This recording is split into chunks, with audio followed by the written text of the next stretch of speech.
Tired of having a weak backhand? Well, for $9.99, you can get access to... Today, you're gonna learn how to generate massive power and topspin in your one-handed backhand so that you could start feeling that fluid, whip-like action on your backhand the next time you step onto the court.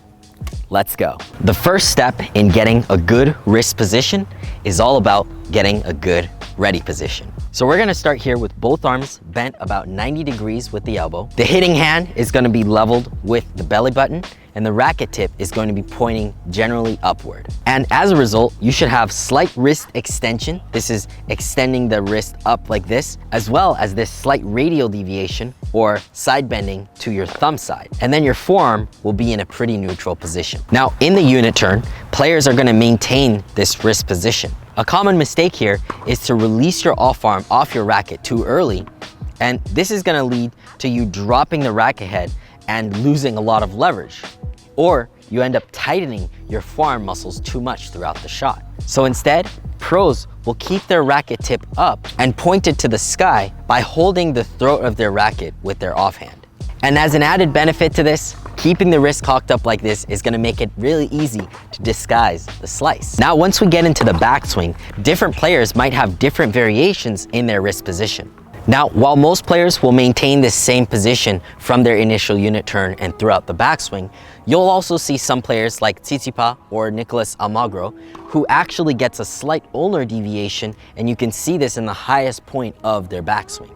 And other players like Kuerten will have slight pronation in their forearm at the highest position in their backswing. And this is gonna cause the racket face to actually point up to the sky. Now, with all of these variations, there's one key that brings it all together.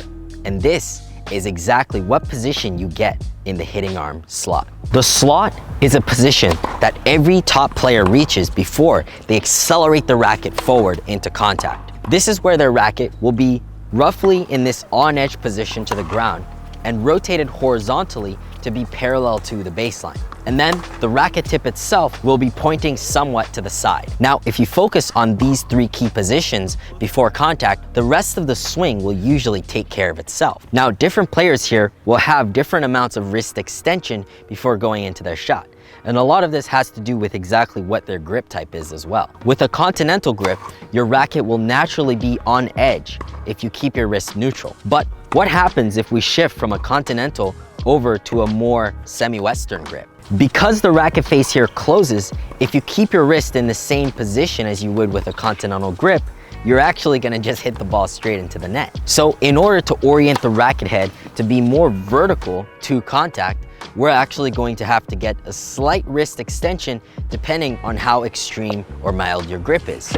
Now, by the end of the racket drop, you will also have slight radial deviation as well. Again, this side bending to the thumb side is going to give players the range of motion to naturally release forward into contact and to give them leverage at contact. So here to check this for your side, if you go to your contact point and your racket tip is pointing to the side, then you should be good to go. And lastly, before you begin to accelerate forward, players are going to have their shoulder internally rotated and their forearm pronated. This motion is exactly what's gonna get your racket in that position where it's parallel to the ground and ready to externally rotate and supinate as you move through contact. And you can easily tell if you don't have enough of this internal rotation if your racket tip always stays above your hand throughout your shot. One of the most satisfying feelings of the one-handed backhand, and probably the single biggest reasons why a lot of us players still use this one-hander, is the feeling of that forward and upward release of the racket. And that forward release is going to be unlocked through ulnar deviation and forearm supination. But one of the most common things that hold players back from getting that whip effect is the timing of the release. It can be the difference between feeling relaxed or tight at contact. And it can make or break whether your backhand is something of a weapon or something that you just dink back. A lot of junior level and club level players that I see actually have this huge issue of timing the release of their racket too early and too much. And at contact, this actually creates too much ulnar deviation, which is the side bending to your pinky side. The way you can tell this is if you look at your contact point on your backhand and your whole arm all the way to your racket makes a straight line instead of a 90-degree bend right here, you're probably falling for this error. This is gonna cause your backhand to move back into a jammed position and oftentimes kill your ability to unlock that topspin through the shoulder rotation. And in worst cases, I've seen players develop a lot of injuries in both their elbow and their wrist, so it's something you'll want to avoid. So instead, top players will release their racket later, which allows them to retain the angle of their wrist while still releasing it and keeping it relaxed for massive racket head speed. So here's a simple drill progression to help you get used to this right away. Start by developing your contact point. I want you to trap the ball in your racket at the net. And from here, you're gonna rotate your racket to roll the ball over. So you should see here an angle within your wrist. Now, alternative to using the net, a training tool that we use all the time with our students is the Topspin Pro.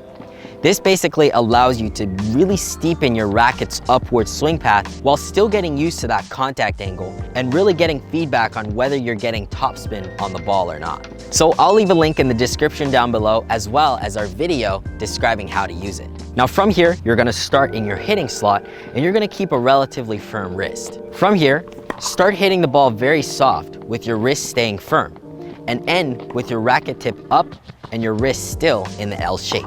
From here, you're gonna slowly start to relax your wrist and feel the natural forward and upward release. This is where that natural power and spin will come from on your one-hander.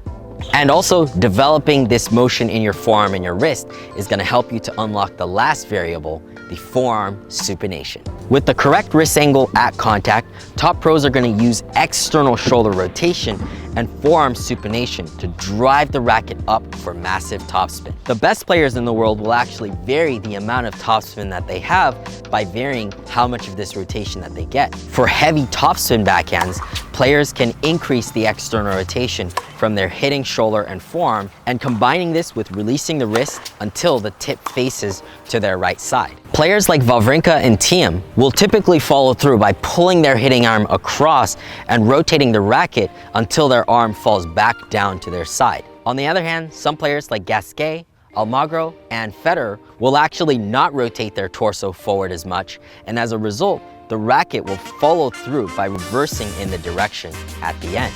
Now this may happen as a natural result of rotating your arm out more aggressively with the relaxed wrist as part of your recovery. And this will especially happen if you tend to stay closed for longer. On flatter shots, pros can decrease the amount of external rotation that they get and instead finish with their racket tip pointed more up and their strings to the side.